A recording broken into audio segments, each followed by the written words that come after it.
जी मरम्मत हो गई जी। किन्ना कर मारे दो टाइम वजे छपड़े डिग पिया फिर हूं नहीं आंदा इधर नु बड़ी स्पीड ना तुसी ओदे पिछे गए हो है उन्हें फलना नहीं।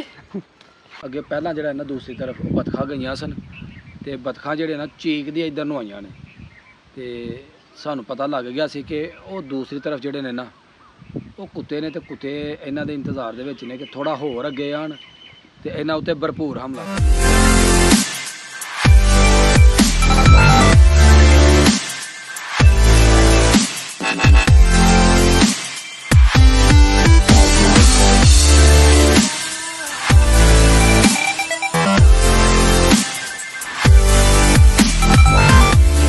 अस्सलामुअलैकुम welcome to my new vlog.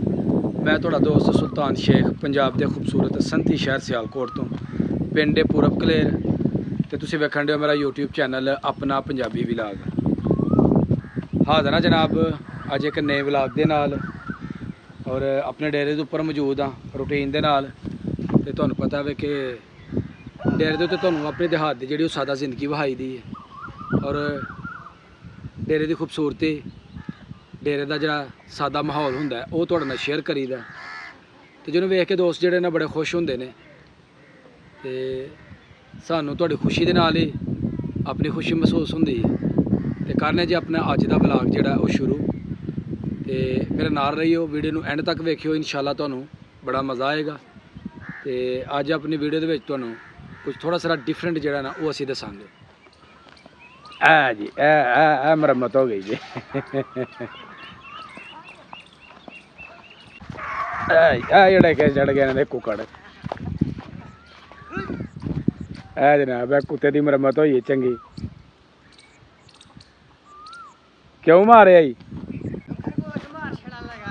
वो खरगोश तादी दौड़े हैं उधर अपना कि फटाफट असी जाइए अपना अपने बेले में वड़ जाइए। वो मुजाहिद कितने गया किन्ना कर मारे दो टाइम वजे छपड़े डिग पिया फिर हूं नहीं आंदा इधर नु बड़ी स्पीड ना तुसी ओदे पिछे गए हो है उन्हें फलना नहीं। हाँ की बनाई हाँ ते क्यों मारन डे बेचारे नहीं यार की हो गया है तो फिर की हो गया खरगोश ने की करना है तो कोई गल नहीं मार छड़ना ही है पूरी रखवाली जेड़ी है ना वो की है तू है ते अगों नहीं लगान की ख्याल है कि आएगा फिर ओ तुर गए ना दूर तुर गए ने ते खरगोश कितने फिर रखते हैं उथों ना हमला इधर आके किया चंगा भाई अपना कुत्ते ने हमला किया कुत्ते ते अपना जनाब लगे खरगोशा पाड़ दे साढ़े डेरे ते रखे ने जी असा खरगोश ते खरगोशा के पिछे जेड़े ना वो आ गए कुत्ते बाहर दे आवारा ते मुजाहिद ने तैयब ने ते नाल जाहद ने इन्होंने जनाब चंगी ओहदी मुरम्मत की थी। उम्मीद है हूँ अगो दोबारा जरा ना इधर आंदा वो लगे नहीं सोचने कि असीं हूँ चलीए तो जाके फिर अपना जनाब उन्होंने खरगोशों पर हमला करिए।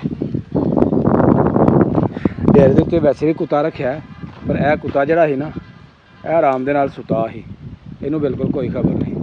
तू नहीं गया अपना उन्होंने पिछे हैं लगे हूँ खरगोश जनाब उन्होंने चीड़ फाड़ देना खरगोशा कुत्ते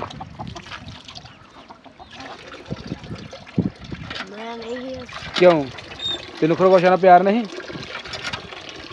आओ जी तुम दिखाने खरगोश जिन्हें खरगोशों के उत्ते उन्हें हमला किया ही ते खरगोश स्पीड के नाल इधर आए ने ते मैं आख्या पता नहीं की होन दिया वे वो जो कुत्तियां के पिछे वटे लैके चढ़न ना मुंडे तो फिर पता लगा कि जनाब खरगोशों से हमला जोड़ा है ना वो हो चुके है। डर दे मारे खरगोश जोड़े ने ना वो अपने बिल दे विच चले गए ने तो हजे तक बाहर नहीं आन दे बाहर आते हैं इंशाल्लाह तुहानू दिखाने क्योंकि वो बेचारे सहम चुके हैं डर चुके हैं कि साढ़े तो दोबारा जोड़ा है ना कुत्ते हमला ना कर देन किते क्योंकि देख सकते हो कि बाहर जिन्नी भी अपना एरिया है ना सारा इस वेले खाली तो कुत्ते जोड़े ने ना वो बड़े सह ला के बैठे होंगे ने कि किस टाइम बाहर अपना खरगोश आन तो इन्हां ते असीं हमला करिए ਜਾਂ ਅੱਗੇ ਪਹਿਲਾਂ ਜਿਹੜਾ ਨਾ ਦੂਸਰੀ ਤਰਫ ਉਹ ਬਤਖਾਂ ਗਈਆਂ ਸਨ ਤੇ ਬਤਖਾਂ ਜਿਹੜੇ ਨਾ ਚੀਕਦੀਆਂ ਇੱਧਰ ਨੂੰ ਆਈਆਂ ਨੇ ਤੇ ਸਾਨੂੰ ਪਤਾ ਲੱਗ ਗਿਆ ਸੀ ਕਿ ਉਹ ਦੂਸਰੀ ਤਰਫ ਜਿਹੜੇ ਨੇ ਨਾ ਉਹ ਕੁੱਤੇ ਨੇ ਤੇ ਕੁੱਤੇ ਇਹਨਾਂ ਦੇ ਇੰਤਜ਼ਾਰ ਦੇ ਵਿੱਚ ਨੇ ਕਿ ਥੋੜਾ ਹੋਰ ਅੱਗੇ ਆਣ ਤੇ ਇਹਨਾਂ ਉੱਤੇ ਭਰਪੂਰ ਹਮਲਾ ਕਰੀਏ। ਖੈਰ ਬਤਖਾਂ ਜਿਹੜੀਆਂ ਨਾ ਚੀਕਦੇ ਚਲਾਉਂਦੀਆਂ ਉਹ ਡੇਰੇ ਦੀ ਤਰਫ ਆ ਗਈਆਂ ਤੇ ਬੜੀ ਬਚਤ ਹੋ ਗਈ ਤੇ ਅਸੀਂ ਸਮਝਿਆ ਕੋਈ ਨਹੀਂ, ਵੈਸੇ ਹੀ ਕੁੱਤੇ ਜਿਹੜੇ ਨੇ ਫਿਰਨ ਦੇ ਨੇ। ਲੇਕਿਨ ਜਦੋਂ ਨਾ ਹਮਲਾ ਕੀਤਾ ਨਾ ਖਰਗੋਸ਼ਾਂ ਦੇ ਉੱਤੇ, ਕਿਉਂਕਿ ਪਾਲਤੂ ਖਰਗੋਸ਼ ਨੇ ਤੇ ਖਰਗੋਸ਼ ਜਿਹੜੇ ਨੇ ਉਹ ਇੱਥੇ ਫਿਰਦੇ ਤੁਰਦੇ ਰਹਿੰਦੇ ਨੇ ਬਾਹਰ ਆਪਣਾ ਇਹਨਾਂ ਫਸਲਾਂ ਦੇ ਵਿੱਚ ਹੀ। ਇਹ ਜਿਹੜੀ ਖੁੱਲੀਆਂ ਪੈਲੀ ਨੇ ਇੱਥੋਂ ਘਾਹ ਜਿਹੜਾ ਨਾ ਇਹ ਖਾਂਦੇ ਨੇ, ਸ਼ਟਾਲਾ ਖਾਂਦੇ ਨੇ ਤੇ ਉਹਨਾਂ ਕਿਹਾ ਕਿ ਅੱਜ ਸਾਨੂੰ ਜਿਹੜਾ ਨਾ ਮੋਟਾ ਮਾਲ ਮਿਲੇਗਾ।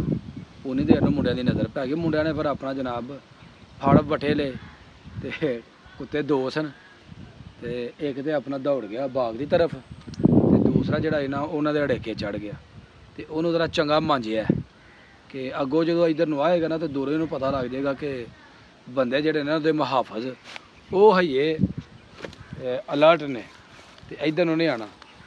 ਤੇ ਖਰਗੋਸ਼ ਜਿਹੜੇ ਨੇ ਉਹ ਵਿੱਚ ਵੜੇ ਨੇ। ਤੁਹਾਨੂੰ ਦਿਖਾਉਂਦੇ ਹੁਣ ਖਰਗੋਸ਼ ਜੀ ਕਿ ਖਰਗੋਸ਼ ਕੀ ਕਰਨ ਦੇ ਨੇ। ਬੜੇ ਸਹਿਮੇ ਹੋਏ ਜਿਹੜੇ ਨੇ ਨਾ ਉਹ ਖੋੜੇ ਦੇ ਵਿੱਚ ਬੈਠੇ ਨੇ। ਲਓ ਜੀ ਤੁਹਾਨੂੰ ਬਿੱਲ ਦੇ ਅੰਦਰ ਖਰਗੋਸ਼ ਜਿਹੜੇ ਸਹਿਮੇ ਨੇ ਨਾ ਉਹ ਬੈਠੇ ਨੇ ਤੇ ਉਹ ਤੁਹਾਨੂੰ ਅਸੀਂ ਦਿਖਾਉਂਦੇ ਹਾਂ। ਤੇ ਇਹ ਖਰਗੋਸ਼ ਨੇ, ਇੱਕ ਖਰਗੋਸ਼ ਹੈ ਬੜਾ ਸਹਿਮਿਆ ਬੈਠਾ ਹੈ ਤੇ ਕੁਝ ਖਰਗੋਸ਼ ਇਸ ਤਰਫ ਨੇ ਤੇ ਸਾਰੇ ਜਿਹੜੇ ਨਾ ਸਹਿਮੇ ਬੈਠੇ ਨੇ। ਖਰਗੋਸ਼ ਵੀ ਹੈ ਕੀ ਗੱਲ ਹੈ ਆਇਓ ਬਾਹਰ ਆਇਓ ਕੁਝ ਨਹੀਂ ਹੁੰਦਾ। ਹੈਲੋ। ਖਰਗੋਸ਼ਾਂ ਦੇ ਉੱਤੇ ਬੜਾ ਤਗੜਾ ਹਮਲਾ ਕੀਤਾ ਤੇ ਵਿਚਾਰੇ ਸਹਿਮ ਕੇ ਜਿਹੜੇ ਨੇ ਨਾ ਉਹ ਆਪਣੇ ਬਿੱਲ ਦੇ ਅੰਦਰ ਬੈਠੇ ਨੇ ਤੇ ਹੁਣ ਉਹਨਾਂ 2-3 ਘੰਟੇ ਜਿਹੜਾ ਨਾ ਬੜਾ ਔਖਾ ਬਾਹਰ ਨਿਕਲਣਾ ਤੇ ਅਸੀਂ ਵੀ ਉਹਨਾਂ ਨੂੰ ਇੱਥੇ ਰਹਿਣ ਦੇਣਾ ਤਾਂ ਕਿ ਉਹਨਾਂ ਨੂੰ ਕਿਸੇ ਕਿਸਮ ਦੀ ਜਿਹੜੀ ਨਾ ਪਰੇਸ਼ਾਨੀ ਬਿਲਕੁਲ ਨਾ ਹੋਏ। ਇਹਦੇ ਨਾਲ ਜੇ ਅਸੀਂ ਆਪਣੀ ਅੱਜ ਦੀ ਵੀਡੀਓ ਕਰਨੇ ਮੁਕੰਮਲ।